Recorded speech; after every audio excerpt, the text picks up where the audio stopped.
Hello, people! Satisfação! Sejam bem-vindos a mais um episódio do podcast My Business, um podcast do grupo My Job.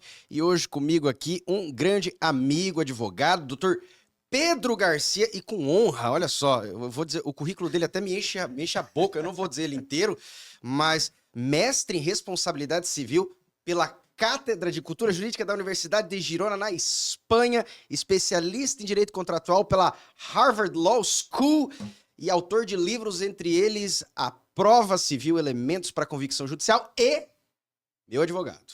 Muito bem.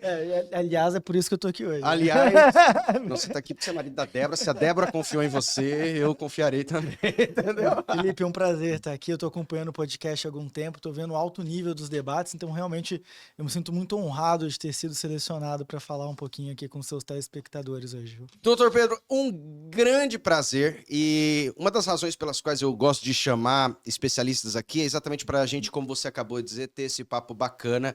E eu digo que a minha finalidade são duas. A primeira, trazer uma informação de relevância para os nossos ouvintes, mas outra é eu aprender. Eu gosto de aprender aqui também. Eu espero muito que eu aprenda aqui, porque eu sei que com você, toda vez pelo menos que eu sentei, eu aprendi. Olha que mesmo depois dos meus 10 anos de advocacia, ainda para mim é uma honra aprender quanto a isso. Mas antes de nós avançarmos exatamente em aspectos do direito e outros elementos, eu queria falar um pouquinho sobre pressupostos para um advogado de excelência. Porque eu acredito que pressupostos para um advogado de excelência não se limitam ao conhecimento jurídico, né? A gente estava antes do início aqui falando sobre advogados de TikTok, advogados de dancinha e o perigo que isso gera no médio e no longo prazo. Hoje eu vejo como um advogado de excelência. Como você desenvolve ou como você desenha pressupostos? Tem a ver com cultura, tem a ver com leitura daquilo que não é jurídico, tem a ver com posicionamento. Como você hoje entende um advogado de excelência? Nossa, essa é uma pergunta muito complexa e talvez a mais importante que nós possamos trabalhar hoje mesmo. A advocacia ela tem uma particularidade. Eu costumo dizer que talvez seja uma das profissões que exige a maior multidisciplinaridade possível, né? O advogado que almeja um grau mais elevado na carreira, ele precisa, como você bem disse, entender muito mais do que o direito. O advogado ele precisa entender de política. Aliás, o direito e a política, historicamente, estão diretamente conectados. Precisa entender de economia. Precisa entender do mundo do qual ele vai interceder. Veja, eu advogo muito para a empresa e também para os políticos. Como que eu posso me propor, por exemplo, mergulhar no mundo empresarial se eu não entender um pouquinho de gestão empresarial, se eu não compreender critérios básicos de governança, se eu não compreender o que é uma DRE, por exemplo, né? Como que eu vou trabalhar no procedimento administrativo licitatório se eu não compreendo como uma planilha de cálculo é formada pela empresa, os custos operacionais, o que efetivamente é um lucro numa operação, o que é... Elementos esses que não tem nada a ver com a faculdade de Direito Essa em tese. multidisciplinaridade técnica é o primeiro passo. Sabe? Acho que o advogado ele tem que mergulhar sim no mundo. Ele tem que ter conexões com pessoas de todas as áreas, tem que pesquisar, estudar, ler. Eu tenho hoje também uma pós-graduação em filosofia, estudo muito psicanálise, né? Então são temas que agregam. Acho que o advogado ele tem que buscar sim essa multidisciplinaridade. Paralelo a isso, existe uma percepção fundamental para todo advogado. A compreensão de que ninguém contrata um escritório de advocacia. As pessoas contratam, via de regra, o advogado. A pessoa do advogado. Cria-se, no mercado da advocacia, uma conexão muito próxima com a figura do ideal. O que é o ideal do advogado para você? E aí a gente vai para uma linha de uma conexão com o seu público-alvo. O pessoal do marketing entende muito isso. Você tem que falar para ele. Hoje, na realidade do escritório da advocacia do seu escritório, quem que é seu público-alvo hoje? Então, hoje nós estamos trabalhando com indústria, setor industrial de uma forma geral, tá? Sobretudo em processos de compliance, mas a gente foca muito naquele médio empresário que almeja o sonho mais alto. Por quê?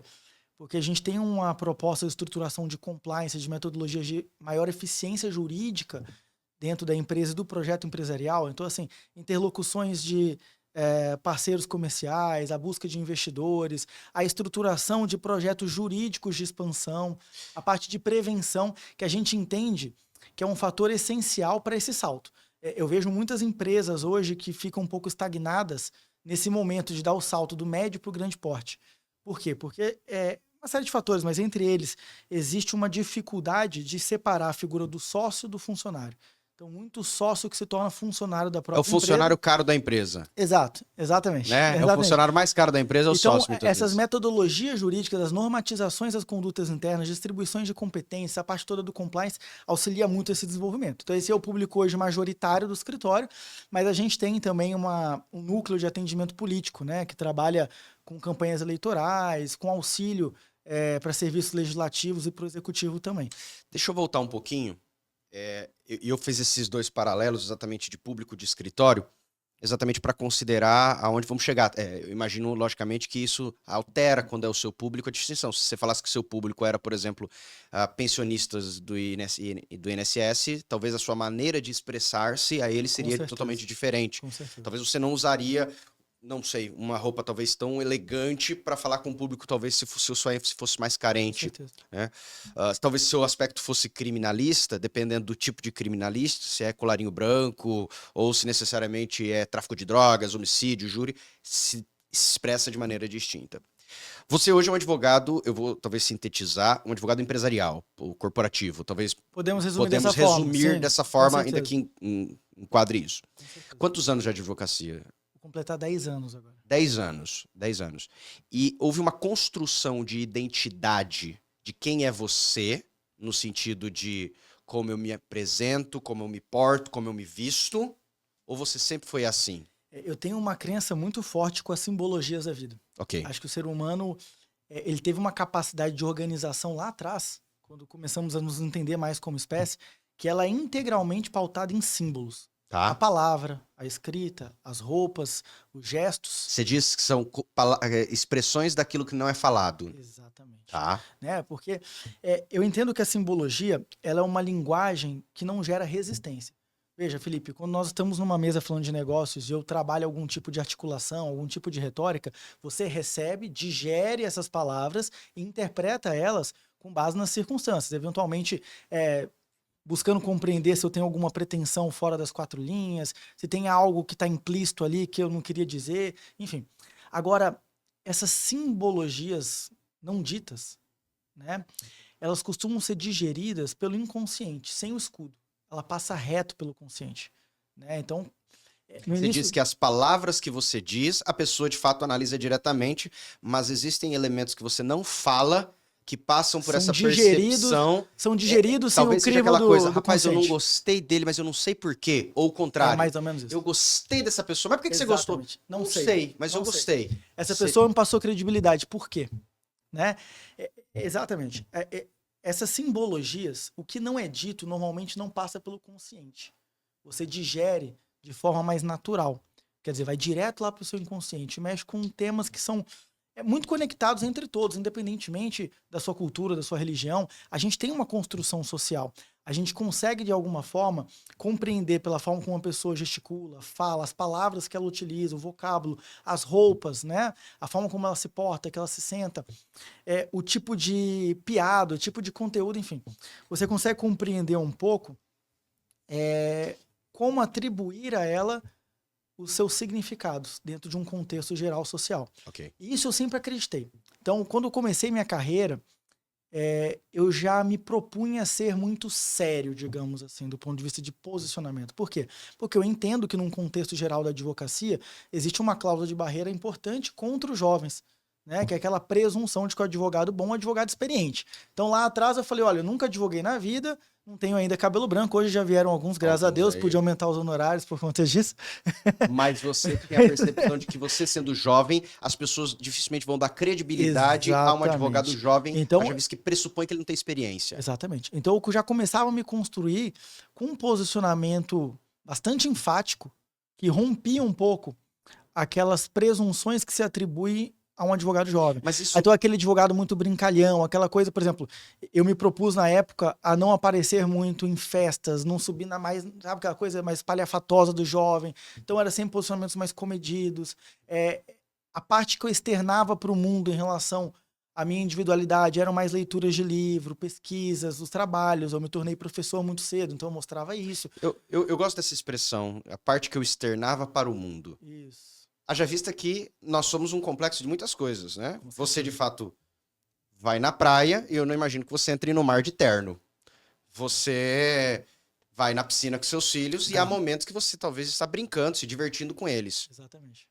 Mas esses momentos, talvez um momento mais à vontade, é um momento que você decidiu Nem todo que mundo precisa ver. estrategicamente não tinha sentido você espelhar isso ao mundo, Isso, principalmente hoje no mundo de redes sociais. isso, exatamente. Então você entendeu a necessidade de filtrar o que você ia transmitir para É, criar uma é, identidade, é uma muito imagem. importante isso que nós estamos conversando, porque a crítica que eu mais recebia lá no início era assim, você está exagerando muito, você está criando um personagem. Eu falava, realmente eu estou criando um personagem. Por quê? A psicanálise trabalha muito esse conceito, né, da necessidade. A inteligência emocional, ela passa pela necessidade que nós temos e a capacidade de observação dessa necessidade de criarmos o que a psicanálise chama de personas. E essas personas são a adaptação do eu para circunstâncias específicas da vida. Veja, em nenhum momento você está excluindo suas individualidades, esquecendo quem você é ou falhando no seu Mas você processo de escolhe como se autoconhecimento. expressar. Mas é justamente por você ter a consciência plena de quem você é que você consegue se adaptar por uma maior eficiência nas circunstâncias da E de vida. fato isso não se traduz como uma hipocrisia, porque na Não. verdade nós nos manifestamos isso, eu digo não apenas na área profissional, mas em todas. Quando você conheceu sua esposa, não hoje, depois de anos de casado, mas quando você a conheceu, você expressou a ela áreas da sua vida para conquistá-la. Exatamente. Não todas as áreas da sua vida. Teve outras áreas que ela acabou conhecendo depois, logicamente. E imagino que isso em todos os meios sociais, não é mesmo? A gente acaba escolhendo como nós queremos que as pessoas nos vejam. E olha que interessante, porque aqui a gente já está entrando numa capacidade de transformação com viés de convencimento, que tem tudo a ver com a advocacia. Olha como as coisas estão conectadas, né? É o storytelling, Storytelling, né? Que o exatamente. pessoal usa hoje, É o termo que nós storytelling. utilizamos hoje, É isso. que na verdade é o quê? É a capacidade de observação do pragmatismo.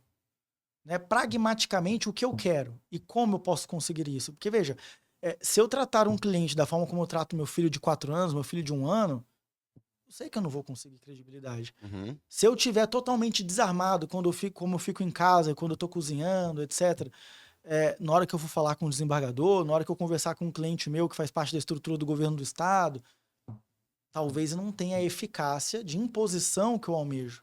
Uhum. Né? Então é por isso o terno, a gravata, a botoadura, o óculos, o relógio, no momento que eu quero mostrar força. Eu falo que é armadura. De fato, simbolicamente é mesmo. Porque se eu aparecer numa reunião dessa de chinelo, bermuda e camiseta, como alguns defendem que tem que ser hoje, não é, pessoal, veja, isso não é uma questão facultativa.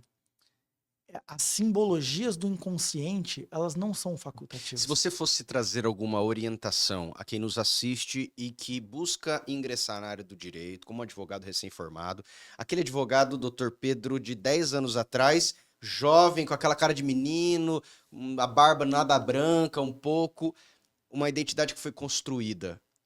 Que símbolos que você traria ou instruções não expressadas verbalmente que essa pessoa deveria criar e perseverar para ela criar uma identidade na qual você entende que Legal. é válida hoje? A construção desses símbolos de forma eficaz, ela passa primeiro por um critério que eu chamo de capacidade de autodeterminação. Como assim? Primeira coisa é você colocar na sua cabeça, e não é aquele papo de coaching de olhar no espelho e gritar, não é isso. É realmente no seu inconsciente você construir a ideia de que assim, olha, eu nasci para ser grande, eu tenho capacidade. Acabar um pouco com aquela história infantil, inclusive sob a ótica da psicanálise a gente pode chamar de infantil mesmo, dos ídolos, né? Eu não tenho ídolo nenhum, eu tenho referências. Ídolo não. Porque ídolo é o ideal, e o ideal tem que estar dentro de você. Quando você começa a achar que seu ideal está no outro, é porque você tem uma falha em relação a si mesmo, uma fraqueza em relação a si mesmo. Como assim você não consegue exercer o seu ideal? Né? Tá. Então, assim, o primeiro ponto é esse. Colocar na sua cabeça e acreditar de fato que você pode ser o melhor, que você pode conquistar, que você pode crescer.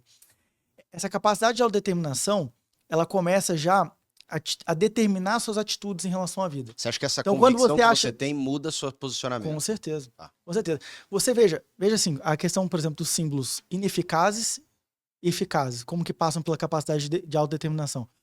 Se você entrar numa sala de audiência, Felipe, você já foi advogado, você pode ver 2 advogados de terno, gravata, botoadura, com as mesmas roupas. Se tiver um olhando para baixo, tremendo a perna, suando, e o outro à vontade na cadeira, qual desses está passando a simbologia realmente de convicção, de força, de capacidade, mesmo com as mesmas roupas. Veja, então a simbologia, ela não funciona pelo mero visual.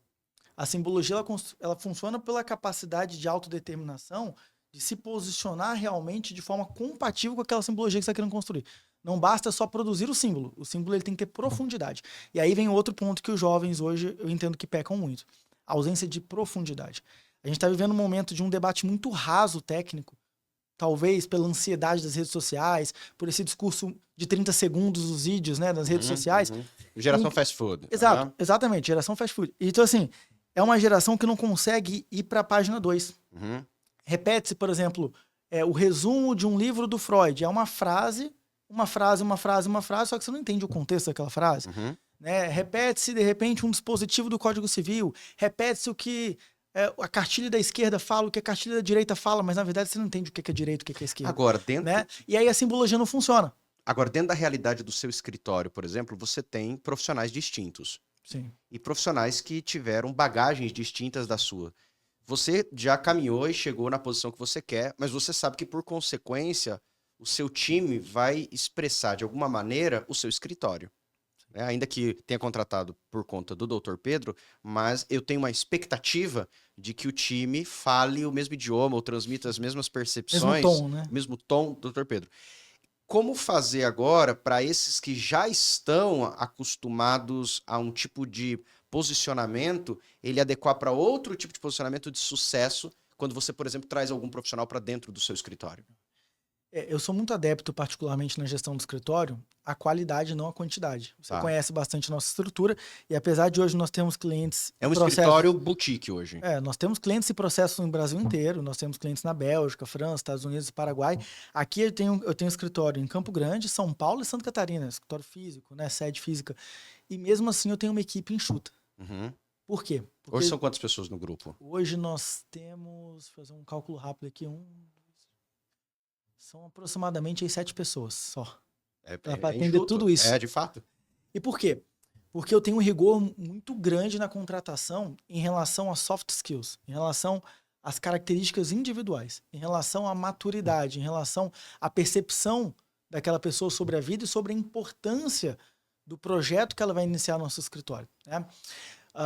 Então, por exemplo, hoje eu faço as entrevistas perguntando muito mais sobre história de vida do que efetivamente a experiência em escritórios. Até porque meu escritório tem um perfil muito distinto da maioria do mercado. Então não me interessa se ele ficou 10 anos no escritório Y, X, Z, não me interessa. O que me interessa é a capacidade de adaptação que ele vai ter nessa cultura nossa que é bastante distinta. Né?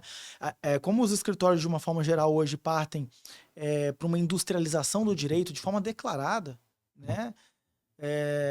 Mais importante para mim é compreender se eu consigo trazer alguém para o escritório que não tem esse interesse, que não tem interesse de facilitar o caminho, não tem interesse de trabalhar dependendo de uma inteligência artificial, dependendo de uma pesquisa no Google, né? Alguém que realmente vai sentar, vai ler o documento, que vai entender as nuances de cada cláusula do contrato, que vai compreender o que o cliente quer naquele caso específico, isso também é muito importante, né? Hoje, para que você desenvolva, eu tenho a percepção, doutor Pedro, de que temos se perdido com o tempo essa percepção da advocacia como um ato formal. Aliás, temos até hoje defensores de que a advocacia não deveria mais ser tão formal como era antes, não é mesmo? Não se deveria, por exemplo, numa sustentação oral, num tribunal, usar beca, não se deveria necessariamente, obrigatoriamente, obrigar um advogado a usar terno dentro de uma sala de audiência e outros elementos, né? Eu já até ouvi por aí recomendações de que um advogado nem mesmo precisava usar, poderia ir fazer uma audiência de uma polo e uma calça jeans, ficaria bem, não é um exagero estiloso, aqui. Né? Não está sendo desrespeitoso, olha, ele está bem vestido. Qual é a sua percepção sobre essa perda, não agora falando de uma advocacia, mas do direito, desse formalismo? Você acha que é bom não ter um formalismo, acho que é exagerado, ou você é mais de uma linha que advoga de que o direito deveria manter esse rigor, esse formalismo, esta questão de Vossa Excelência e não chamar de senhor um desembargador? Qual é a sua percepção quanto a esse aspecto? Eu acredito que, de certa forma, realmente houve um excesso em algum momento, né, sobre os formalismos do direito. Algumas situações até um pouco cômicas surgiram pelo excesso de formalidade de determinadas situações e que eu acho que isso não é benéfico. O excesso nunca é benéfico. Mas, por outro lado, por valorizar muito a história e respeitar a história, a gente tem que compreender o porquê disso tudo antes de começar a querer destruir os símbolos. Ok. Né? E a nossa sociedade hoje, ela tem uma preguiça, vamos chamar de preguiça, de fazer uma análise histórica, não só no direito, né, mas de uma forma geral. Então, assim, eu entendo que é uma desvalorização da advocacia. Acho que a advocacia ela tem símbolos muito fortes, historicamente construídos, ela tem um posicionamento social de muita relevância e, sobretudo, é uma profissão que necessariamente exige maturidade. E quando a gente fala de maturidade, eu não posso deixar de comentar um livro que talvez seja a base de interpretação de toda a maturidade, que é O Mal-Estar da Civilização, do Freud, em que ele fala que necessariamente, para que nós possamos sobreviver e prosperar como espécie, a gente tem que se submeter a um certo mal-estar das nossas próprias individualidades, para que nós possamos nos adaptar à objetividade do mundo. Então, o que mais me incomoda, talvez, nas retóricas vazias que são recorrentes na geração atual, é essa ideia de ignorar o passado e achar que a evolução... Tem que ser mudança. Obrigatoriamente. A evolução é Se mudança. você não muda, não evolui. Não, Não exato. E a necessariamente. evolução é uma interpretação de evolução de destruição dos símbolos do passado. Uhum. Eu acho que não faz sentido. Evoluir é seguir a partir do agora, mas respeitando o passado e compreendendo que esse agora, que é o ponto de partida, é a construção desse passado. Né? Então, esses excessos de ruptura não me agradam, em qualquer ambiente. Eu acho que a gente tem que entender o porquê. Por que na advocacia nós temos essa liturgia? Por que na advocacia utiliza-se o terno, utiliza-se a gravata? Qual que é a ideia social disso? Né? Vamos lá, de novo, uma questão de valorização. O advogado, historicamente, ele tem uma valorização na sociedade que é muito importante para a profissão, porque associa-se o advogado à maturidade, à experiência da vida, a capacidade... Até porque você vai trazer para o advogado um bem da vida. Você vai trazer um caso para você que não tem como depois dar na mão de outro. Exatamente. A capacidade de interlocução do advogado com o mundo político, com as esferas industriais, empresariais.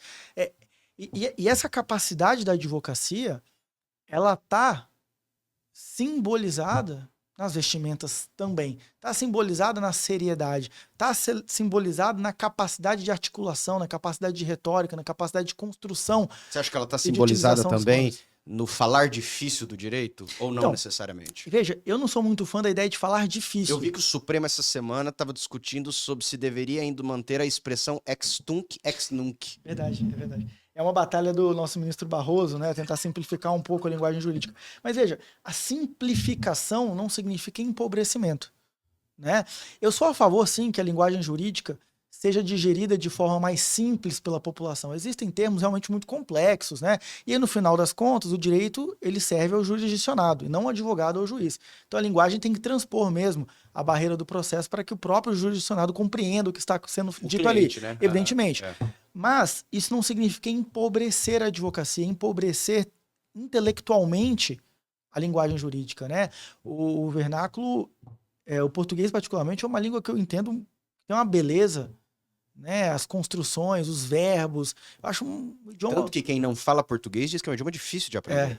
Diante de tantas regras que existem. Eu acho que não dá para desassociar, só para finalizar, Felipe, a advocacia da intelectualidade, da profundidade. E, na minha opinião, a gente não pode mediocrizar todo um mercado porque a gente tem uma parcela aí de 40%, 50% de profissionais que não tem, essa é a verdade, a capacidade de articular, que não tem a capacidade de escrever, que nunca abriu um livro, não faz questão de abrir um livro. E esse que é o meu ponto. A gente está deixando a preguiça vencer, em todas as profissões. A gente está deixando o fracasso se sobrepor. Né? E isso desvaloriza toda uma profissão. Nós temos sim 10, 20, 30% de advogados que têm uma capacidade, um domínio do vocábulo extraordinário. E não é linguagem difícil. Não é linguagem difícil. É uma linguagem correta, uma linguagem precisa, objetiva, uma linguagem impactante. Nós estávamos sobre simbologia. A linguagem é uma grande simbologia, uma simbologia evidentemente externada. Mas quando você vai para uma batalha de retóricas, quanto mais afiadas estiverem suas palavras, maior a sua chance de vitória, certo? É verdade, é verdade. Agora, eu gostaria de voltar um pouco antes e agora não falar, ou não começar falando do Dr. Pedro, mas do Pedro. tá? Até porque o Dr. Pedro vem depois do Pedro, né? Não começa com o Dr. Pedro, e o Pedro, na verdade, até quando nós falamos sobre retórica ou falamos sobre quem somos, isso tudo tem uma relação imediata com a nossa história.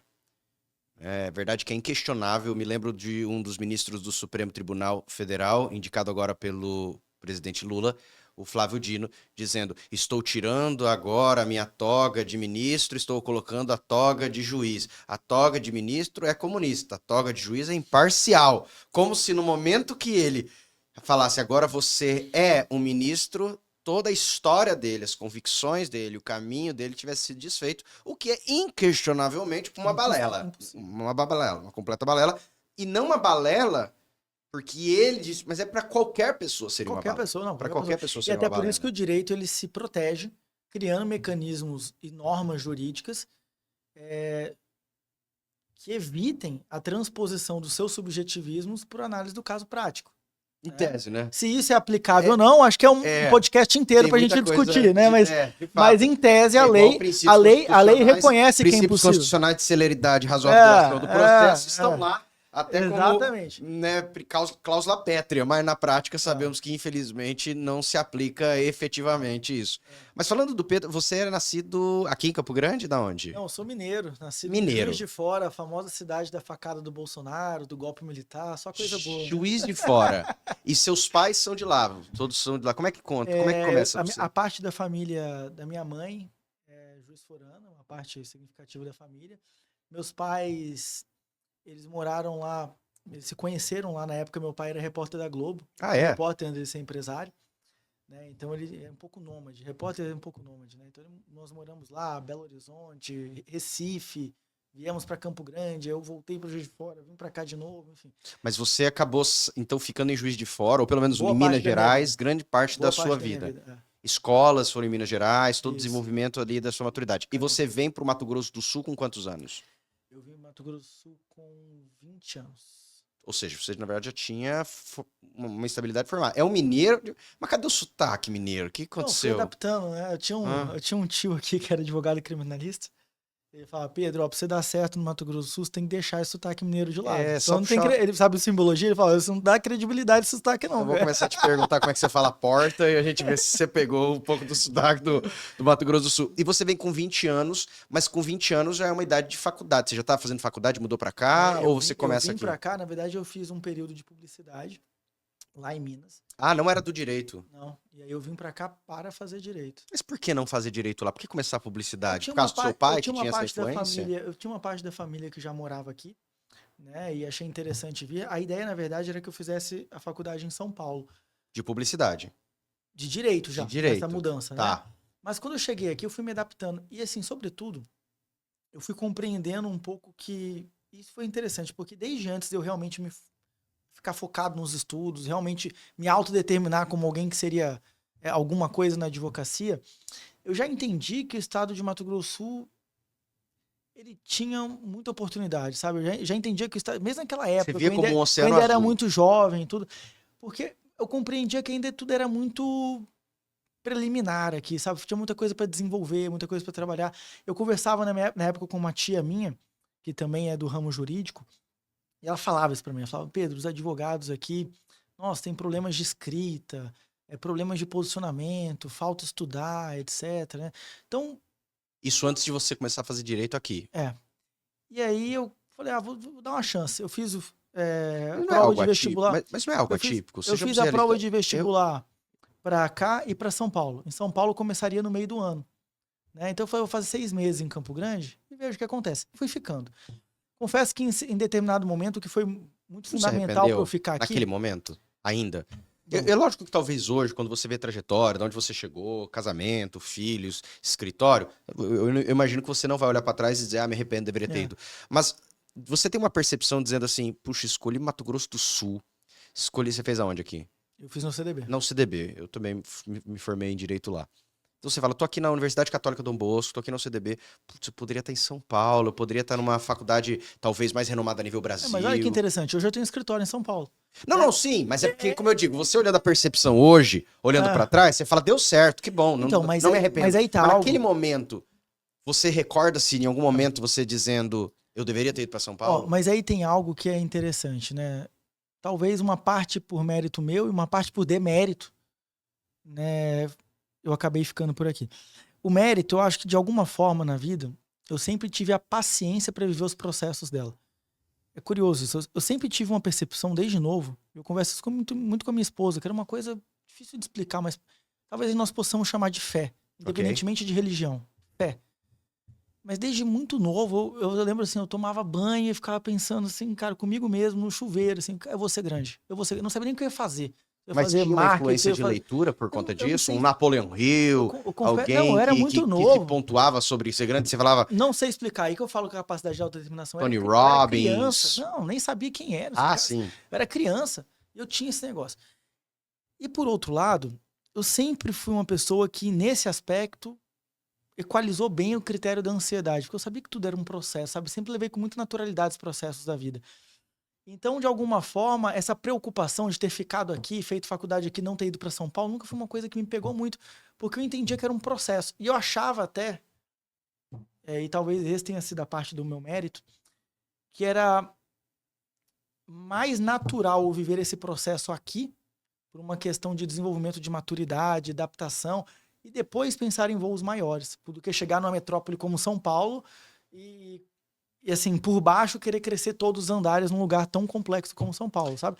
Então, eu entendi que aqui seria uma boa escola e estava dentro de um nível naquele momento que era um nível mais adequado para minha realidade. Por mais, de novo, Felipe, que eu sempre tivesse essa capacidade de sonhar muito alto. Eu sempre realmente acreditar que eu chegaria longe.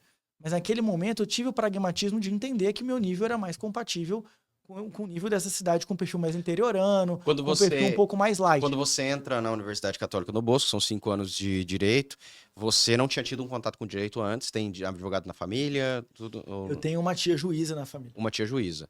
Era a relação que você tinha com direito, era essa tia juíza. que me convenceu a fazer a faculdade, inclusive. Perfeitamente, e você acaba entrando e inicialmente a sua percepção é e sempre foi uma percepção de vou ser advogado, ou era a percepção vou ser juiz, Eu vou pensei em fazer um ser juiz durante concurso. muitos anos pela influência dela, e confesso até que eu falei da parte do mérito, vou falar da parte do demérito, né?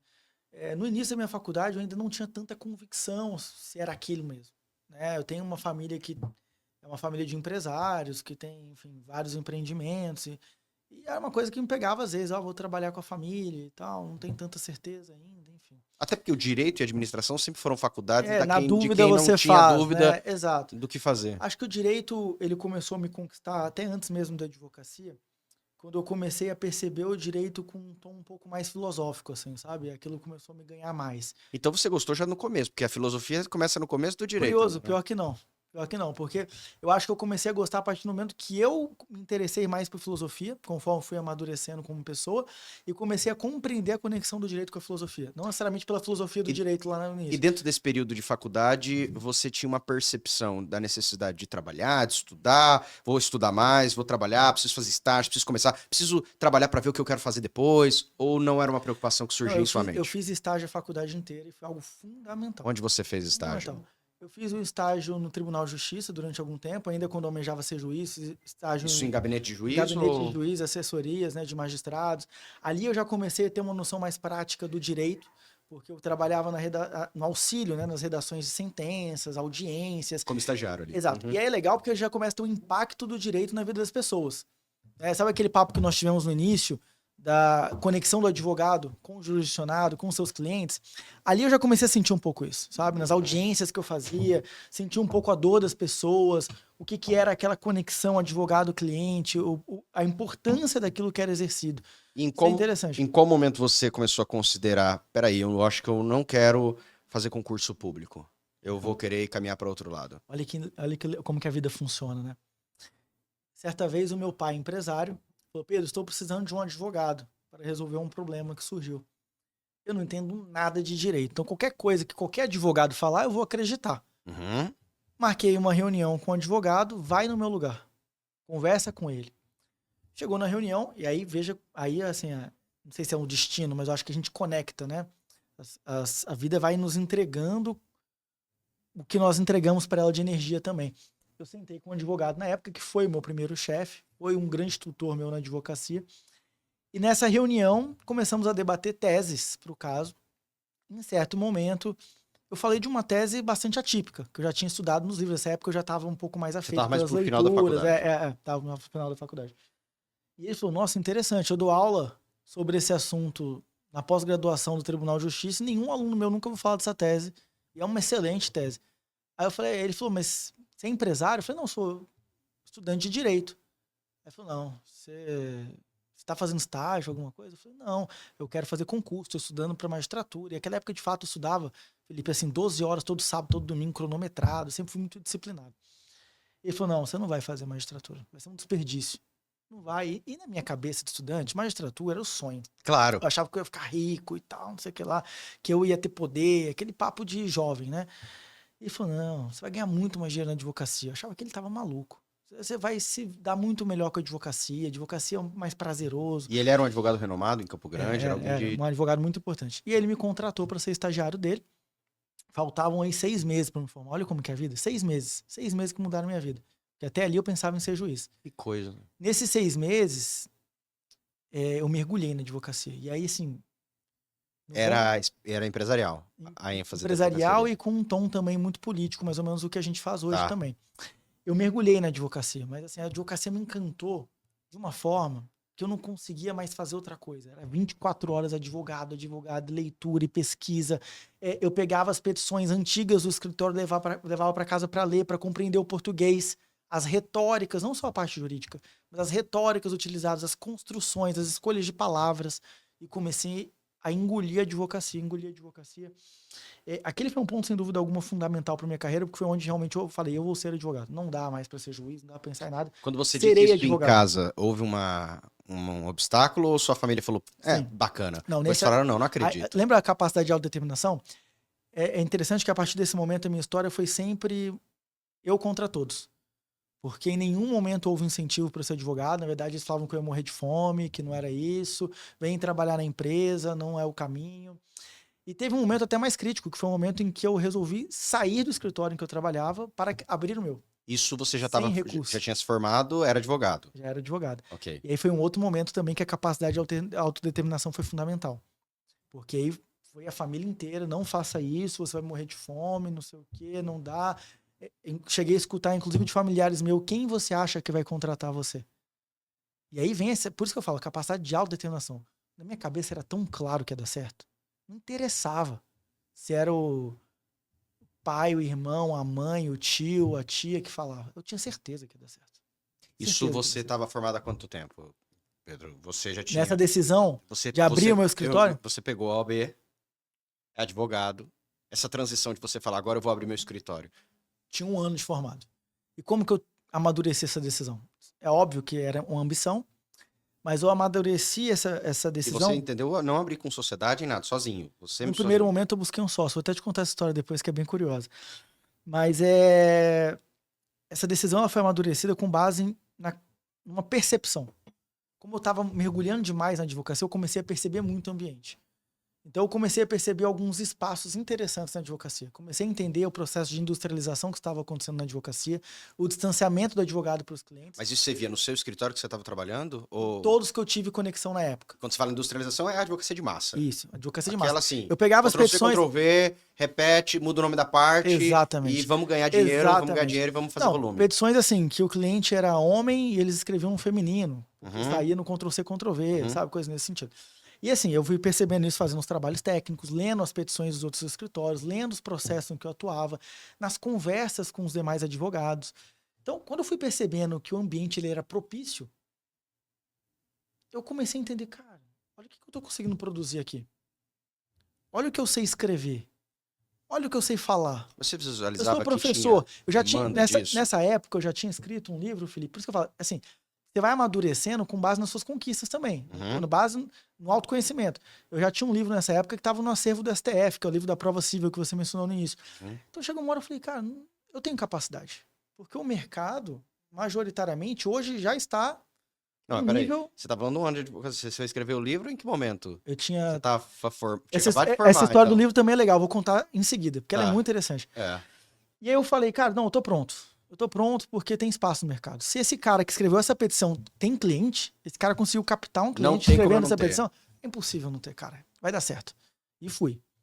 E fui Falei, vou abrir. saí do E você escritório. tinha dinheiro já? Não, tinha nada. Você ganhava quanto nesse escritório, você lembra? Cara, eu até ganhava um pouco acima da média lá, O que era acima da média na dava época? uns 4 salários mínimos, assim. Uns 4 salários mínimos, a gente tá falando de, sei lá, uns 5, 6 mil reais na época, 7 mil reais, alguma coisa nessa faixa era quando você ganhava. E aí você falou, não vou ganhar meus 5, 6, 7 mil reais. E é Não, interessante que você não quis avançar pra família, né? Que já é família de não pedi empresário. nada. Você poderia estar lá. Você falou, eu vou criar minha própria trajetória. Não Você pedi já era nada. casado nesse Não, período? ainda não. Ainda não. Não Então, tinha condições. não tinha condições. Nem considerava Não tinha em condições. casar. Rapaz, Então, você tinha- essa época era assim, eu pegava, passava na Subway, pegava um lanche de 30 centímetros, era 15 centímetros no almoço, 15 no jantar. Você ganhava esse valor, você tinha carro já, você tinha todo. Eu imagino ali que você. É porque a gente já se forma, né? E você acabou de dizer que acho que essa percepção já tinha o terno, um bom terno, já se apresentava bem, ganhava 5, 6 mil reais, falou: vou agora sair e vou abrir meu próprio escritório e vai dar certo. E aí você tinha uma carteira de cliente sua, você tinha alguma coisa. Essa época, Porque tem muito isso, quando você sai do escritório, eu particularmente também me recordo, quando eu saí do escritório, existiam muitos clientes que eu atendiam, e você falou uma coisa que é bem real no começo aqui do nosso podcast, que a pessoa contrata não um escritório, o mas advogado. ela contrata um advogado. Exato. E Isso essa me ajudou muito. percepção acaba sendo essencial, eu visualizo isso, porque quando eu saí do escritório, tinha muitos clientes Que foram com que você. foram comigo, e não é porque eu chamei, de fato eles falaram, cara, você é meu advogado, eu quero que você... Isso aconteceu com você também? Exato. Esse foi um ponto que me ajudou muito. Porque, de fato, eu já estava nesse momento, apesar de ser um ano, mas pela intensidade que eu vivi esse ano. Quando eu falo intensidade, Felipe, assim, eu só advogava, eu não fazia mais nada na minha vida. Eu não viajava, eu não ia mais em aniversários, só advogava. E pela intensidade que eu tive, escrevi livro, vou te contar a história, né? O livro que foi para a biblioteca do STF, dei aula. Pela essa intensidade, eu já consegui construir essa imagem do advogado. Não a imagem do número, do estagiário do escritório, mas um advogado de fato. E isso me ajudou muito nessa decisão. Me ajudou tanto que meu primeiro escritório, na verdade não era meu, foi batendo na porta de várias pessoas, falando, você quer um sócio? Você quer um sócio? Você quer um sócio? Um dia eu bati na porta do escritório e o advogado, um pouco mais velho, falou assim, olha, eu vou aposentar, vou deixar o escritório pro meu filho, mas meu filho não tem essa experiência que você tem. Tá vendo como você constrói? Meu filho não tem essa experiência, então assim... E o filho tinha mais ou menos a mesma idade que você? Mesma idade. Entra no escritório, a partir de agora 50% é seu. A partir de agora, o passado não. Vocês então falaram, não vamos abrir um novo escritório. Ele falou, entra aqui, você Entra tem a aqui. sede, tem uma Entra estrutura. aqui, a partir de agora 50% é seu, pra ver o que E acontece. aí vocês colocaram o nome do escritório ali. Colocamos. Um ano depois eu saí do escritório, porque já não compensava mais. Mas não compensava nessa ruptura de sociedade.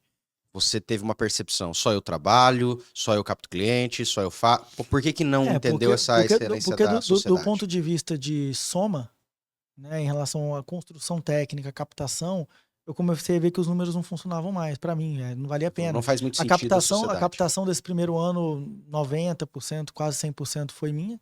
Agora, você acabou de dizer... Né? E as construções técnicas... Você acabou de passavam usar por uma mim. expressão que de um ano depois de você estar formado, você sai do escritório que você Isso. trabalhava e você abre o seu próprio escritório. Você não faz nenhum aporte. Não. Eu entrei com as construções que eu fiz com o tempo. Eu tenho aqui. E só daqui pra frente que você ia ganhar. O que era da O maior casa ativo, não tinha. o maior ativo que eu costumo falar que nós temos, Felipe, e você também, porque tem uma faixa etária parecida com a minha, é o tempo. De fato. Né? Vale muito mais que qualquer aporte financeiro. Né? E, como eu te falei, eu investi muito meu tempo nesse primeiro ano. Muito. Com livros, estudos, trabalhos, fiz CPI em Brasília, CPI aqui. Então, realmente foi um período que eu sacrifiquei muito de mim, E inclusive. aprendeu muito.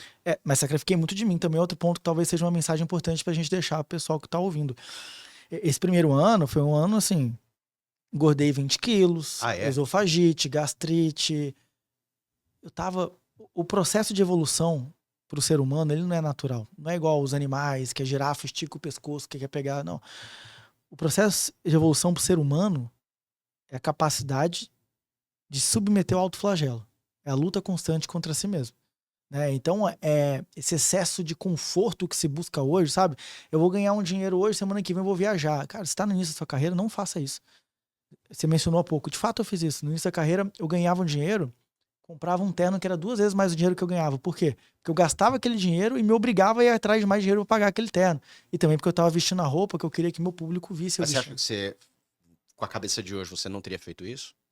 Teria feito mais, eu acho, cara. Hoje, depois você vê que funciona, né? Sim, mas se você, assim, por exemplo, fosse recomendar alguém que estivesse na mesma posição que você estava, no sentido de estou me dedicando, ganho uns 4 salários mínimos na moeda atual de quanto eu ganho, é o trabalho que eu tenho, você falaria para essa pessoa, guarda o dinheiro, sai daí, foca em outra coisa, ou você falaria, investe interno, Acho que no início da faz carreira. brand, vai estudar mais, Acho que vai no início pagar da uma carreira, especialização. assim, eu falo isso bastante no escritório também, para as pessoas que acabam de entrar lá, né? Que estão no início daquele E que não projeto tem de esposa, nem desenvolvimento. filhos, não tem uma Ah, família para ter uma responsabilidade no quanto a início isso. da carreira, você tem que investir na sua carreira. É que hoje a gente tem uma disseminação de umas retóricas um pouco vazias também, de coaching, de não sei o quê. Estão tudo vendendo produto na internet, que assim, você pegou 6 mil reais, coloca no investimento, na empresa X, no fundo imobiliário e tal. Cara, não. Investe na sua carreira. Então, assim, você ganha 6 mil reais, paga uma pós-graduação para você dentro do que você faz. Primeiro se estabeleça naquilo. Porque esse é o problema da ansiedade. A gente falou um pouco sobre isso já. Quando você começa a entrar nessa onda de ansiedade, você faz um pouquinho de tudo e no final das contas não termina nada. Uhum, Né? Então você não vai ser o melhor investidor, você não vai ser o melhor advogado, você não vai ser o melhor empresário, você não vai ser o melhor de nada. uhum. Calma. Primeiro cresça no que você faz. Se torne um bom advogado, invista nisso. Por exemplo, eu fiz pós-graduações, no plural, fiz mestrado. Nesse período. Nesse período todo. Você falou que você, então, entra numa sociedade, um ano depois essa sociedade se encerra. Financeiramente, você, né, foi a experiência que você teve de carreira, eu vou usar a expressão solo, ainda que você tinha um sócio, mas solo no sentido de ter o próprio escritório. Gestão, né? De gestão, de venda, de jurídico, entre outros elementos. E você percebeu, financeiramente falando agora, naquele momento você já percebeu, cara, vai dar certo a advocacia? Você começou a ver. Lógico que você falou que você já via com olhos de fé longe. Mas naquele momento que você finalmente falou, vou abrir meu escritório, vou começar. Você fala, cara, vou ganhar mais que juiz mesmo. Você começou a ter essa percepção ali? Ou você falou, ainda não? Como é que foi isso? Ali eu já comecei a sentir. Ali eu já comecei a sentir um pouco, materializar, tangenciar, né? Um pouco dessa certeza que eu sempre tive, né? Que era uma coisa ainda intangível até aquele momento. Então ali começou a entrar um pouco mais de dinheiro. Porque eu me recordo, meu pai, tal qual sua família, ele sempre falava pra mim que ele queria que eu fizesse concurso. Era concurso. Faz um concurso, estabilidade, vai ganhar mais, etc. Meu pai sempre dizia, se eu pudesse voltar atrás, vou fazer. Eles só pararam de fazer isso quando eles perceberam que os negócios, a advocacia, estava dando melhor que o concurso. Aí eles pararam essa linha de argumento e... Não, Porque, de fato, você falar não adianta muito, né? Você vai ter que, de fato, demonstrar e exatamente assim, essa realidade. Felipe, é muito importante nessas horas, de novo, aquela convicção que você tem em si mesmo, a capacidade de autodeterminação. Porque, mais uma vez, quando eu saí desse projeto de sociedade para abrir o meu escritório atual, né?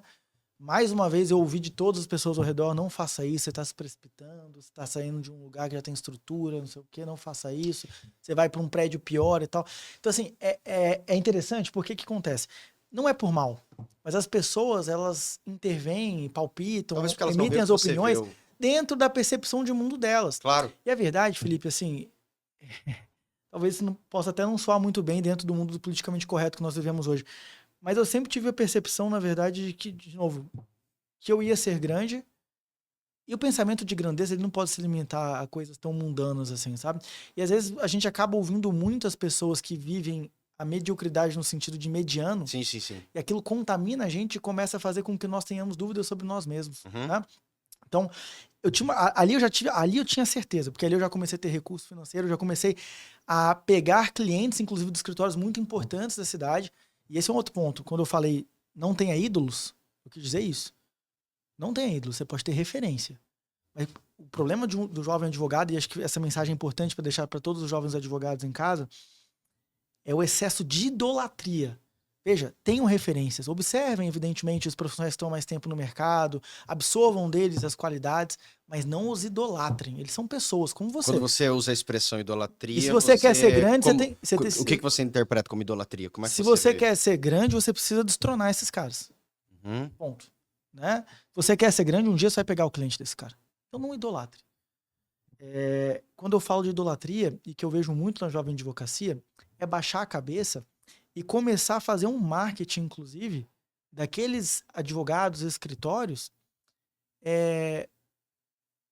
que do ponto de vista de mercado é um absurdo. Mas a nível Brasil, você tinha inspirações, não necessariamente de Campo Grande, mas a nível Brasil, de quem você se inspirava? Talvez até se inspira ainda hoje? Olha que curioso, né? Eu fiquei tanto tempo fechado em livros, pouquíssimas inspirações. Eu tive algumas inspirações na advocacia, mais acadêmicas, assim, professores, não exatamente pelo exercício da advocacia. Mas donos de escritório, sei lá, um Pinheiro Neto, Então, você sabe, um Dahnemann, um Nelson olha que Williams. Tô interessante. pensando E olha que interessante, cases, talvez olha grandes que a nível interessante Brasil. isso, né, Felipe? É bacana mesmo ter essa pergunta. Primeira vez que alguém me pergunta isso, eu mesmo nunca tinha parado para raciocinar. Mas acho que eu fiquei tão fechado no meu processo, estudando, pesquisando, escrevendo, trabalhando, que eu fui perdendo um pouco essa noção periférica do mundo. As referências que eu tive, evidentemente, eu tenho muitas referências na minha vida, históricas, por exemplo, sou apaixonado pela história do Júlio César, Alexandre o Grande e tal. São personagens gigantes. Mas E da aí, advocacia... e aí, quando eu olho, desculpa, É que assim... você tá olhando para casos tão então, monumentais, mas né? é isso que eu tô te falando. Alexandre o Grande, Mas aí é difícil você... Mas eu te falando, se você quer ser grande, essas são as referências. Porque, por exemplo, agora eu tenho um escritório em São Paulo, tá? Você tem referência de pessoa viva? Ainda hoje? Agora eu tenho um escritório em São Paulo. Aí lá em São Paulo, juro pra você, agora que eu abri o escritório em São Paulo há pouquíssimo tempo, tem um pouco mais de um ano. Lá em São Paulo eu fui saber que existia Pinheiro Neto, pra você ter noção. Eu nem sabia. Você nem sabia da existência de Pinheiro Neto, essas coisas. Tava tão mergulhado aí que eu fui entender a história dos caras, entender que o escritório é importante e tal. Mas eu vou falar uma coisa, é referência? Óbvio, uma história fantástica, a gente tem que respeitar e bater palma pra história deles. Mas assim, não me preocupa em nada copiar um modelo deles, não me preocupa. Eu tenho o meu processo, que eu tenho que desenvolver, eu tenho que amadurecer cada vez mais. Mas veja, a história deles é a história deles. Eu bato palmas, como eu falei, referência, mas não idolatro. Não idolatro. Se um dia eu precisar bater de frente com eles, isso ajuda. Entende? O fato de você ficar toda hora idolatrando demais também, pessoas que, desculpa, mas assim, para quem tem um certo grau de ambição, são pessoas comuns. Não necessariamente da área do direito, mas hoje você teria referências de pessoas em suas respectivas áreas de atuação que para você são alguém que você se inspira nelas, mais uma vez ainda que você já disse, talvez não seja um aspecto de idolatria, mas de inspiração, mas pessoas vivas que você se inspiraria nelas, porque eu acho que a maioria dos livros que você acaba lendo, principalmente por serem clássicos, são pessoas que deixaram um legado na história. Né? Dificilmente são pessoas que... Até porque é difícil você deixar um legado na história você vivo. Né? A igreja não canoniza alguém vivo. A igreja só canoniza depois de morto. Interessante considerar elementos como esse. Talvez o tempo só elogia ou vangloria o legado de uma pessoa depois que ela se vai. É talvez aquela viagem o vazio que ela deixa, que fica mais gostosa na sua memória do que às vezes como ela aconteceu de fato. O vazio que ela deixa, né? Assim, realmente, eu sou apaixonado pela literatura clássica. Acho que os clássicos são os livros que nunca terminaram de contar a sua história. Toda vez que você lê, relê, você aprende uma coisa diferente, se contextualiza num momento social diferente. Então, boa parte realmente das minhas referências, das minhas inspirações são mais voltadas à literatura e história clássica. Mas eu gosto muito de personagens que no mundo atual se propõem a ousar mais. Desculpa até te interrompendo antes de você responder. Talvez a pergunta mais central seria: se você pudesse hoje jantar com uma pessoa, bater um papo com essa pessoa, que não está ainda no seu hall de relacionamento, uma pessoa que existe, uma pessoa viva, talvez um ministro do Supremo, talvez um presidente, talvez alguém. Quem ou quais são as pessoas que você gostaria de hoje... Eu vou mencionar algumas pessoas aqui. O Elon Musk é alguém que eu admiro muito, mas não tem nada a ver com o que ele faz mercadologicamente. É como o mindset. Personalidade. Porque eu acho que ele tem uma capacidade de se autodeterminar e que para muitos pode até parecer uma loucura, né? As propostas deles, os sonhos dele, mas ele concretiza aquilo, ele vive as etapas e ele exerce a potência dele sobre o mundo. Ele foi aquele que desfez o provérbio que foguete não dá ré. Ele exerce a potência dele sobre o mundo. Eu acho que isso é extraordinário. Ok. Isso é extraordinário. Essa capacidade de ousar. Os grandes personagens da história sempre foram aqueles que exerceram a potência deles sobre o mundo. Que impuseram ao mundo as crenças. E o Elon Musk ele tem essa capacidade que se conecta muito com personagens históricos inesquecíveis, como os que eu mencionei há pouco. Acho, nesse aspecto ele fantástico. De novo, não tem nada a ver com o produto dele. Entendi. Tem a ver com essa capacidade. O fato de ele ser muito ousado, de ele se impor sobre o mundo. Isso eu acho incrível. Você não vê ele idolatrando ninguém, por exemplo. É o que eu falei. Né? Baixando a cabeça, batendo palma pra ninguém. Sob o contexto jurídico, aqui no Brasil, um jurista, eu não vou entrar em ideologia política, tá? Um jurista que eu gosto muito do perfil é o Barroso, ministro Barroso. do STF. Acho a capacidade de retórica, olha que curioso, né? Ele que é um defensor da simplificação do direito. E o curioso que é pra alguém que mim, veio da advocacia, né? e É o ministro do Supremo Tribunal Federal, É. que era da advocacia e que era um ministro, talvez diferente de outros que eram da advocacia, que atuaram muito no Supremo como advogado, né? E olha que exemplo interessante. Nós há pouco estávamos discutindo sobre simplificar ou empobrecer a linguagem jurídica, a diferença, né, entre simplificar e o empobrecimento da linguagem jurídica. O Barroso ele defende veementemente a pauta da simplificação do vernáculo jurídico. Mas você já analisou os discursos dele? São os melhores, são os mais bem elaborados entre todos os ministros do STF. Né, a capacidade, a profundidade, a forma como ele trabalha as palavras. Você pode não concordar com ele, mas que ele tem fundamento. A variação de termos. Então, assim, veja, justamente o ministro que fundamenta a simplificação é a prova viva de que simplificar não é empobrecer. Simplificar não é mediocrizar. Ele fala muito bem, na minha opinião, é o que tem o maior domínio do português ali entre todos os ministros do Supremo. E é um exemplo claro dessa profundidade. Eu entendo o Barroso realmente um personagem muito culto, um personagem de profundidade. De novo, não vou entrar em discussões de viés político, esquerda, direita, acho que isso é bobagem nesse momento. E, mais uma vez, acho que essa é uma análise de grandeza. Até é interessante a gente falar sobre isso. A gente se perde tanto hoje nessa pauta, né, de ideologias, a gente esquece de admirar a grandeza, né? Porque, veja, por exemplo, eu sou uma pessoa, eu, Pedro, eleitor, eu tenho um viés, de fato, um pouco mais para a direita ali, né? Na hora de escolher meus candidatos, meus políticos, presidente, governador, enfim. Mas isso não afasta, por exemplo, a minha capacidade de admirar a grandeza de algum personagem da esquerda que conseguiu, por exemplo, como o Lula, conquistar a presidência da República. O cara é grande, o cara foi presidente da nossa República. Né? Eu tenho críticas veementes à história do Getúlio Vargas, mas até hoje o Brasil é reflexo do que ele fez. Critico, mas isso não faz com que ele não seja um personagem grande da nossa história. Claro. E de fato, existe uma questão de ideologia política inquestionável, mas que ao percebermos, é curioso você ter essa percepção, existem elementos que talvez sejam tão sustentados num viés que nós denominamos de esquerda, como talvez elementos sociais, ou elementos relacionados a benefícios talvez de mais pobres e tal, que é talvez louvável, de fato, até glorioso isso. Entre outras partidas, existem aspectos de um aspecto de direita que você elogia e não. Eu acho que, de fato, é uma questão de você conseguir pensar, analisar e considerar. Eu queria avançar em outro aspecto com você, e agora a gente indo para um outro viés, agora da sua área de atuação, tá? Da advocacia. Hoje você trabalha com uma advocacia, eu usei a expressão empresarial, mas é lógico que quando a gente fala empresarial, ela se enquadra entre vários elementos. A gente está falando desde uma advocacia que tem a ver com contratos, tem a ver com empresas, tem a ver com direito civil, tem a ver com internacionalização, tem a ver com direito internacional. Então, é lógico que quando eu falo empresarial, tem toda uma gama relacionado a isso. E eu tenho percebido que hoje nós temos vivido um momento de criatividade no direito. Esses são aqueles que parece que se direcionam além da normalidade. Porque o Código Civil, regra geral, todo advogado mais ou menos, eu não vou dizer todo advogado bom, todo advogado mais ou menos, já tem uma percepção. O que significa uma empresa limitada? O que significa uma empresa, especificamente um MEI? O que significa lucro real, lucro presumido? Todo advogado, mais ou menos, já tem uma percepção quanto a isso. Só que hoje os clientes têm buscado, de fato, soluções criativas.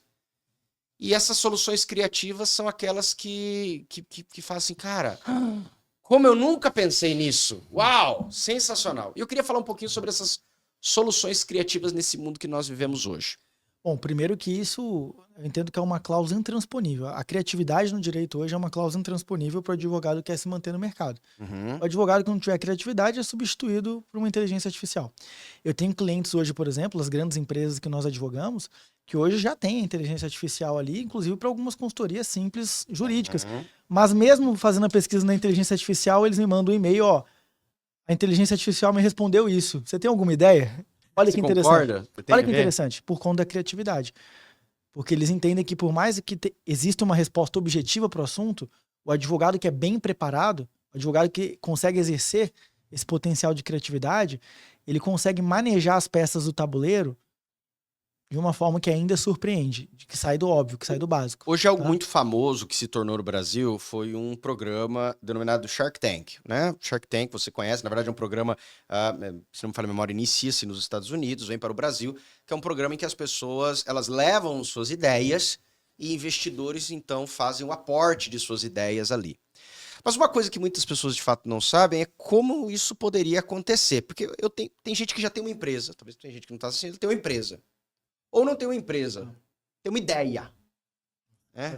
Você tem isso, eu tenho uma ideia e eu tenho medo até da pessoa roubar essa minha ideia, não pegar essa minha ideia. Quando nós vamos para uma realidade dessa como Shark Tank, como funciona ou quais são os caminhos que você imagina e direciona de maneiras de que alguém poderia ingressar numa empresa, investir? Eu tenho uma ideia, vamos pensar um case específico. Eu vou primeiro falar que eu não tenho uma empresa, tá bem? Eu só tenho uma ideia. Eu chego para vocês e digo assim, eu tenho uma ideia. Eu quero proteger minha ideia, quero trazer investidor para essa ideia. Eu não tenho dinheiro. Como que você direcionaria alguém nesse viés? Então, isso é muito interessante. Primeiro, assim, a gente tem que lembrar que o direito brasileiro, ele tem a figura dos contratos atípicos, tá? Esse é um primeiro ponto muito interessante quando a gente fala das criatividades, né, das estratégias jurídicas. Na legislação brasileira, não só aqueles contratos expressamente previstos em lei são lícitos, como todos aqueles que você possa adaptar às circunstâncias negociais específicas e que não tenham objetos dispostos como ilícitos, né? Então, em outra palavra, se não é você ilegal, tem uma flexibilidade, exatamente. Posso criar alguma coisa. Você tem uma flexibilidade muito grande para formatar negócios jurídicos. E, aliás, eu costumo dizer o seguinte, quando não há previsão expressa na lei, melhor ainda. Porque você não tem uma legislação limitando a sua capacidade. É o que a gente trabalha muito nos contratos de parceria comercial, por exemplo. Você está dizendo, se não tem um contrato que a lei especificamente diz como que faz ele, melhor ainda. É o melhor. É o melhor ainda. Porque é liberdade plena. Eu invento. Autonomia da vontade plena. Se esteja legal quanto à lei, eu consigo ter criatividade. É o que nós chamamos de autonomia da vontade. Autonomia da vontade plena, né? E aí vem algumas questões que nós já podemos conectar com esse exemplo do Shark Tank que você deu. Ok. Certa vez eu fiz uma palestra com o pessoal da Bossa Invest, que é uma das maiores empresas de investimentos do Brasil, lá de São Paulo, né? Trabalha com as interlocuções de startups, com os investidores, enfim. Eles me falaram isso, falaram, Pedro, o problema do mercado de startup mudou muito nos últimos anos, porque passou-se a exigir do dono do projeto algo além do que um sonho. Passou-se a exigir dele uma coisa concreta. Porque antes todo mundo chegava aqui com ideias, mas só a ideia não funciona. Você acha que a ideia vale alguma coisa? Ou só ela sozinha? Não, a ideia é o começo. Né? Hoje no Brasil é patenteável uma ideia? Então assim, aí só para finalizar o raciocínio. A ideia é um começo. E por que a gente está falando de contratos aqui agora? Porque o que a gente vê na prática? Eu tenho uma ideia, mas eu não tenho a capacidade de execução dessa ideia. Ou por inexperiência, ou por ausência de subsídios, ou por ausência de recursos, enfim. Ou por não conhecer muito, ou depender. Por exemplo, minha ideia ela passa por uma técnica que eu não domino, por exemplo, química, suponhamos. E aí vem essas ideias de articulações contratuais para você transformar essa ideia em efetivamente algo materializável, né? Algo que é concreto, tangível. Por exemplo, um contrato de parceria comercial. Esse é uma ótima estratégia, muito versátil da advocacia atual. Dá um exemplo aí de um contrato de parceria comercial. Da junção de complementariedade. Então assim, Pedro, olha o seguinte, eu tenho um sonho.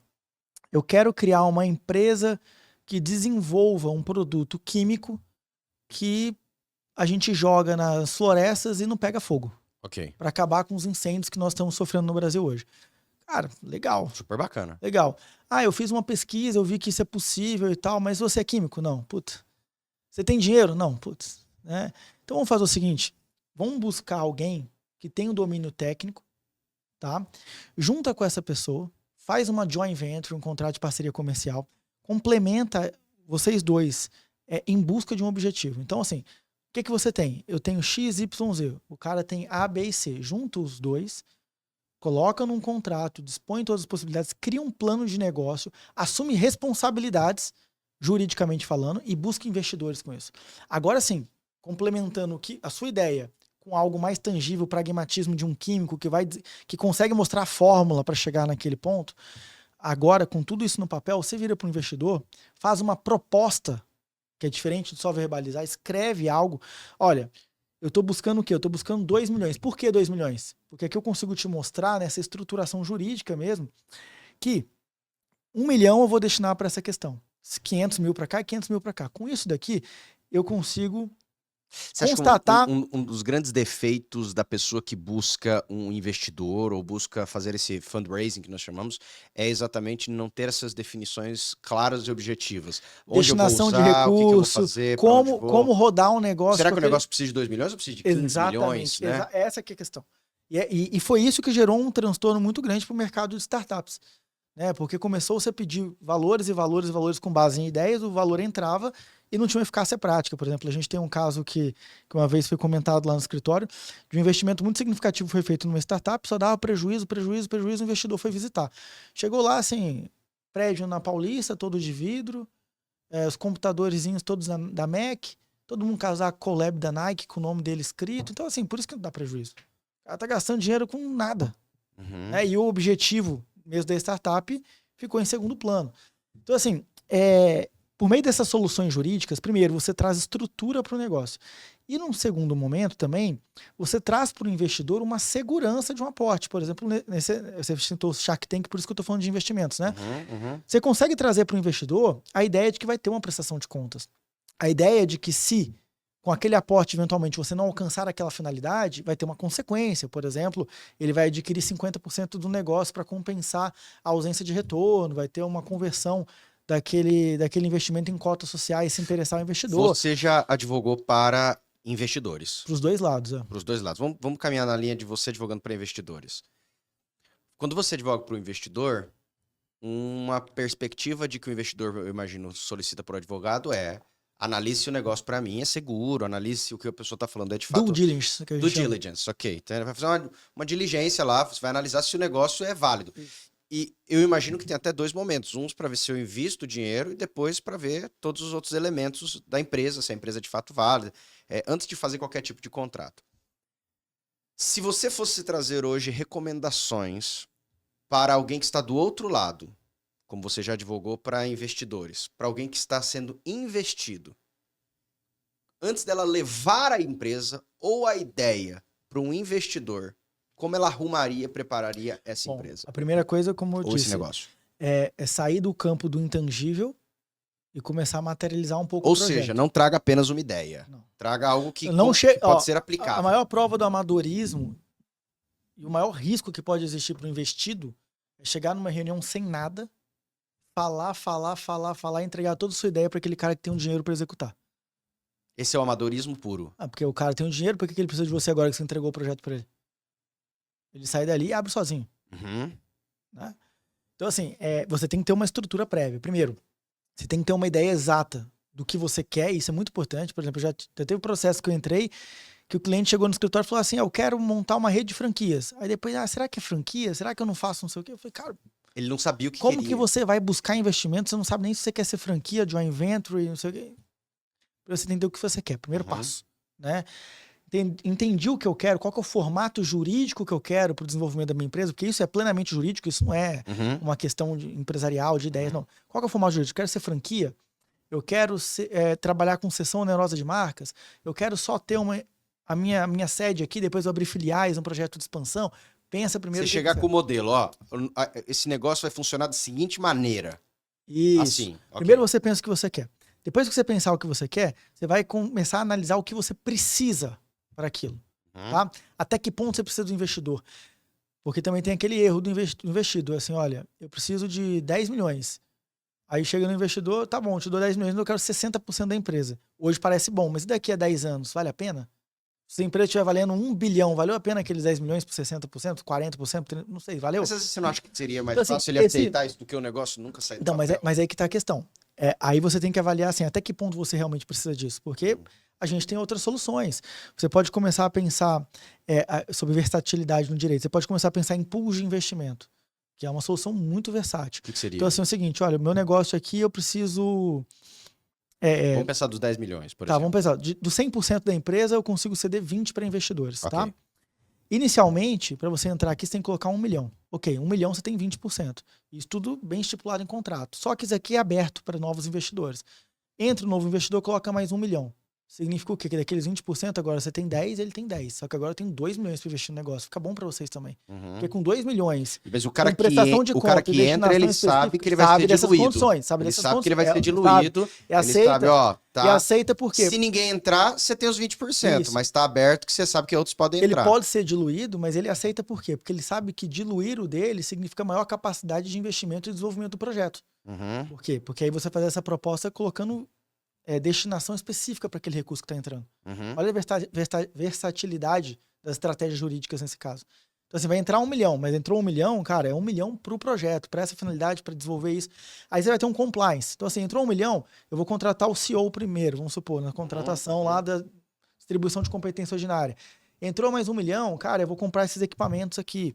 Então, assim, quando você desenha, por isso que eu te falei, passar para o papel, você chega na reunião com todo esse projeto de desenvolvimento do seu negócio, você consegue mostrar para ele as etapas que vão ser alcançadas. A etapa inicial, a etapa no momento mais mediano, uma etapa no momento mais avançado. Então, mostrando como que o negócio vai sendo desenvolvido conforme os aportes forem entrando, conforme o negócio começar a girar, as expectativas que você tem em torno disso também. Então, assim, ó, primeiro ano, o que eu quero fazer? Qual que é a meta do primeiro ano? Tudo isso faz parte de uma proposta de investimento. Você coloca no papel isso. Tá? Para que você gere segurança no investidor e para que você chegue na reunião um pouco mais respaldado. Por quê? Porque a partir do momento que você tem tudo isso materializado, na reunião, primeiro que você vai gravar a reunião. E segundo, você vai fazer um termo de sigilo e de não concorrência. E você não vê como um... Então, tudo aquilo que você apresenta... Você não sente uma problemática? Eu tenho essa percepção, às vezes, de você chegar no investidor e já começar a dar um monte de papel para ele assinar. Você não sente que isso incomodaria? Ou que isso... O cara fala, pô, você nem sei o que é, já quer que eu assino aqui? Então, mas sabe qual Como é que você tem essa percepção? Mas aí que vem a questão. Existe uma cultura, eu acho que no nosso estado mais até do que em outros estados, tá? No nosso estado tem muito disso ainda, de uma origem muito informal dos negócios, do mundo rural, do mundo agrário, um certo medo da formalidade. Um certo medo da formalidade. O que eu entendo, tá? Que se houver uma resistência, por exemplo, estou buscando um parceiro para fazer uma joint venture. O cara tem resistência de assinar um termo adequado, talvez nem seja o parceiro adequado. Ele não tem a mentalidade para um projeto mais estruturado, tá? Para um projeto que almeja passos mais significativos. E num segundo momento também, em relação à busca de investidores, a ideia de você apresentar para o seu investidor que isso é um benefício para ele também. É um benefício para ele por quê? Porque numa reunião dessa, você vai ter registrado exatamente quais são todos os termos que foram dispostos e isso clarifica para ele também exatamente que você está vinculado àquela proposta, que se amanhã aparecer um outro investidor, você tem um prazo em que você está vinculado à proposta que você fez para ele. É uma vantagem para ele. A gente falou sobre Shark Tank e é uma coisa interessante, talvez as pessoas não saibam o que acontece por trás dos panos, mas é algo considerável. Chegou lá, por exemplo, a empresa do seu José. O seu José tem uma empresa... Uma pizzaria, tô dando um exemplo bem genérico. E ele disse, ó, tem uma pizzaria aqui, estou abrindo 20% do capital da minha pizzaria por R$200 mil. Vamos supor, vou pegar um Shark lá, o Apolinário disse, eu invisto R$200 mil para você. O programa acaba. A gente, pô, legal, o Apolinário botou Investiu, 200 mil né? reais, investiu R$200 mil lá. Não é bem assim. Como é que normalmente você, como advogado, visualiza na prática isso depois que o programa acaba? Ele faz um Pix lá para a conta da pizzaria de 200 mil e liga pro contador e fala, muda o contrato social aí, bota o Apolinário de sócio. Não é assim que funciona. Eles assinam alguns termos antes de participarem do programa. Tá vendo como que existem esses termos preliminares, como esses das reuniões?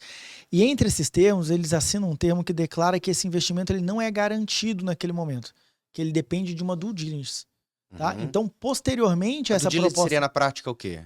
A due diligence é uma análise jurídica sobre eventuais passivos constituídos ou ainda não constituídos, mas potenciais. Você diz assim, o cara tinha uma dívida trabalhista e não contou, ele tinha imposto atrasado, por exemplo. Entre essas questões, e entra também na due diligence a análise de documentos com reflexo jurídico de uma forma geral que mostra imprecisões em relação à operação, em relação àquilo que foi apresentado também. Que às vezes o cara não falou tudo dentro da apresentação. Às vezes o cara fala assim, essa fórmula aqui é minha. Aí na due diligence você fala, pô, essa fórmula não é dele. Entendeu? Não tem a patente. Não tá patenteado. Patente. Exatamente. Então, assim, a due diligence ela serve para fazer análises de contradições também em relação àquilo que foi apresentado. Em toda negociação empresarial, precisa haver due diligence. Precisa. Isso é irrefutável. O que a gente costuma fazer nesses casos? Esquecendo um pouco agora o Shark Tank, tá? Você costuma fazer os pré-contratos. São contratos de manifestação de interesse, tá? Que gera uma expectativa de direito para as duas partes, mas mera expectativa de direito a ser confirmada por meio da due diligence. E aí existem algumas nuances. Por exemplo, eu estou trabalhando hoje para o investidor, tá? Uhum. Felipe vai investir na empresa da Débora. Ok. Olha, preliminarmente, com base em tudo que você falou aí, Débora, eu topo colocar R$1 milhão no seu negócio, tá bom? Vamos fazer esse pré-contrato e eu vou fazer a due diligence. Nesse pré-contrato a gente coloca que enquanto estiver valendo esse termo e no período de due diligence... Tá, porque às vezes pode ser que você já tenha um concorrente dela e tô entrando ali, tem que ter todo durante, um elemento. durante esse período, vocês estão vinculados a essa negociação, desde que, excepcionalmente, a due diligence mostre uma realidade distinta àquela que foi prometida. Mostre a existência de um passivo, mas que ela está vinculada a receber o seu investimento. E a gente coloca cláusulas do gênero, olha, se na due diligence encontrarmos passivos, esse passivo pode ser descontado do valor do aporte. Por exemplo. Passivos eventuais, futuros, por exemplo, por ausência de recolhimento trabalhista, por ausência de recolhimento tributário, coisas nesse sentido, também pode ser descontado nesse valor. Olha que estratégia interessante para o investidor. Porque você estava negociando R$1 milhão, certo? Você faz a due diligence e você fala, olha, peraí, ela está deixando de recolher tal coisa aqui nos olerites. Uhum. Opa, isso aí pode dar um passivo futuro aí de 200 mil. Então agora eu pago 800 e ela está vinculada a isso. Uhum. Tá? E aí... Por outro lado, por meio dessa due diligence, você começar a entender que o passivo é muito significativo, você pode pular fora também. Uhum. Ou você pode reformatar um negócio. Por exemplo, numa situação em que eu estou querendo comprar a empresa ou incorporar ela a um negócio. O que eu faço? Olha, não vou mais comprar a sua empresa, vou comprar só os ativos, tá? Não quero mais a empresa. Então, a due diligence ela também te ajuda a bater o martelo, inclusive em relação ao formato de negócio que você quer fechar. Agora, só pra gente fechar exatamente essa parte final de início e fim desse aspecto que nós sustentamos, eu falei do Apolinário aqui, eu falei, e no final passou na due diligence. Tá. Ele entra agora, ele vira sócio do seu José. Fala, vamos fazer uma alteração do contrato social, ele vai virar sócio, lá no contrato social, você abriu o contrato social da pizzaria do seu José, tá lá, Tá aí. José com 80%, Apolinário 20%. Aí assim, existem diversos formatos, né, de investimentos do ponto de vista jurídico. Você pode efetivamente constar no contrato social, que é uma coisa que em relações como essa não são muito comuns, né, players de maior significância no mercado não costumam ter interesse de participar de contratos sociais, mas existem formatos de relações jurídicas que constituem a relação de sociedade, mas sem você constar no próprio contrato social, como a sociedade de conta de participações, por exemplo. Uhum. Né? Que tem sócio oculto, isso. sócio E assim, esse formato societário, inclusive, ele gera muita dúvida na prática, as pessoas acham estranha a ideia de não estar no contrato social, mas isso é regulamentado por lei, justamente porque você pode ser uma figura pública que efetivamente não tem interesse de constar num contrato social, mas isso não torna legítima a sua participação societária. Né? Você pode, eventualmente, também, dentro de uma relação de disposição da autonomia da vontade, querer fazer esse investimento, mas não assumir as responsabilidades de gestão, porque você não vai participar ativamente daquela gestão. Então, esse tipo de relação contratual favoreceria, ou a joint venture, como a gente mencionou há pouco, um contrato privado também de parceria comercial solucionaria esse tipo de problema, né? E você também tem aquelas figuras das participações por meio de terceiros ou por meio de holdings, de empresas, que também gerariam um distanciamento da pessoa física e daquela sociedade específica, né? Então existem muitos formatos. Aí que vem a ideia de nós não acreditarmos nas soluções genéricas. Olha quanta complexidade, olha quantas cartas, ou quantas depende peças. de fato muito do caso concreto, né? Depende de quem é o seu cliente. É um caso pequeno, pode ser alguém que vai entrar no contrato social, pode ser que não. Exato. E aí por isso que eu falo, não existe uma advocacia eficiente sem a observância das particularidades do projeto de cada cliente. Esse modelo que você está me dizendo seria impossível numa advocacia de massa. Impossível. Impossível. Porque você não consegue, numa advocacia mais massificada, uma advocacia mais distanciada do cliente, sentar com ele e entender as preocupações que às vezes nem mesmo o próprio cliente entende que existe. Mesmo, talvez assim, eu já peguei muitos casos práticos que o cliente falava, eu quero A. Aí eu começava a analisar, mas você tem esse problema? Você tem esse problema? Eu falo, não. Opa, mas como que não? Você sabe que se você fizer o A, você, por exemplo, vai perder a prerrogativa de recolher pelo Simples e hoje você depende do recolhimento do Simples? Exemplo. Uhum.